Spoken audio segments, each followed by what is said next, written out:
Hello বন্ধুরা, কেমন আছো সবাই? প্রিয়াস কিচেনে সবাইকে স্বাগত জানাই।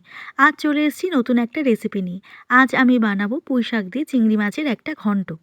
তার জন্য বাজার থেকে আমি প্রথমেই নিয়ে চলে এসেছিলাম বেশ কিছুটা পুঁইশাক আর বেশ কিছুটা চিংড়ি মাছ। প্রথমেই আমি পুঁইশাকগুলোকে ভালো করে কেটে ধুয়ে নেব। পুঁইশাকগুলো যেমন ছিল টাটকা আর তেমনই ছিল দেখতে সুন্দর। পুঁইশাকগুলো কাটা হয়ে যাওয়ার পর আমি কেটে নেব বেশ কিছুটা কুমড়ো আর দিয়ে দেব আমি বেশ কিছুটা আলু। কুমড়ো, আলু, পুঁইশাক ৩টে কাটা হয়ে যাবার পর আমি কিন্তু হালকা করে প্রেসার কুকারে ভাপিয়ে নেব। ভাপিয়ে নিলে কি হয়, সময়টাও অনেক কম লাগে আর খেতেও কিন্তু অনেক সুস্বাদু হয়। অনেকেই ভাববে হয়তো ভাপিয়ে নিলে খেতে খুব একটা ভালো হয় না, কিন্তু এভাবে করে দেখো তোমরা, খেতে কিন্তু দারুণ হবে। এরপর অন্যদিকে চিংড়ি মাছটাকে আমি নুন আর হলুদ মাখিয়ে নেব আর কড়াই কিছুটা তেল গরম করতে দিয়ে দেবো। কড়াইতে তেল গরম হয়ে গেলে আমি চিংড়ি মাছটা দিয়ে দেব এবং সেটাকে ভালো করে লাল করে কিন্তু আমি ভেজে নেব। চিংড়ি মাছটা ভাজা হয়ে গেলে আমি একটি পাত্রে সেটা তুলে নেব। এরপর কড়াইতে আবার কিছুটা তেল দিয়ে আমি শুকনো লঙ্কা, জিরে আর তেজপাতা ফোড়ন দিয়ে দেব। ফোড়নটা দেওয়ার পর আমি দিয়ে দেব বেশ কিছুটা পেঁয়াজ কুচি। পেঁয়াজ কুচিটা ভালোভাবে আমি ভেজে নেব। ভাজা ভাজা হয়ে এলে আমি তাতে দিয়ে দেব আদা, রসুন, কাঁচা লঙ্কা বাটা।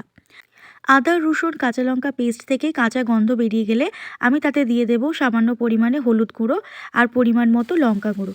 হলুদ গুঁড়ো আর লঙ্কা গুঁড়োটা দেবার পর আমি ভালোভাবে কষিয়ে নেবার জন্য সামান্য একটুখানি জল দেব। জল দিলে মশলাটা পুড়ে যাওয়ার চান্স থাকে না।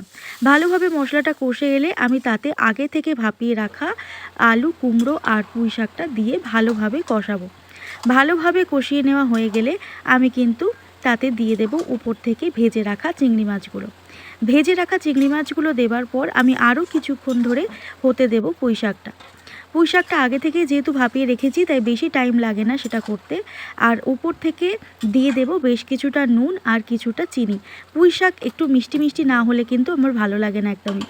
আমার পুঁই শাক কিন্তু একেবারে রেডি হয়ে গেছে। নামানোর আগে উপর থেকে আমি সামান্য পরিমাণ একটু গরম মশলা গুঁড়ো ছড়িয়ে নামিয়ে নেব। আমার পুঁই শাক দিয়ে চিংড়ি মাছের এই রেসিপিটা একদম কমপ্লিট। এইভাবে বাড়িতে একদিন পুঁই শাক দিয়ে চিংড়ি মাছের ঘন্ট বানিয়ে দেখো, সবাই কিন্তু খেয়ে অসাধারণ বলবে। আজকে এই পর্যন্তই, দেখা হবে পরের কোনো ভিডিওতে। রেসিপিটা যদি ভালো লাগে সাবস্ক্রাইব করে পাশে থাকবেন বন্ধুরা। আজকে এই পর্যন্তই, টাটা।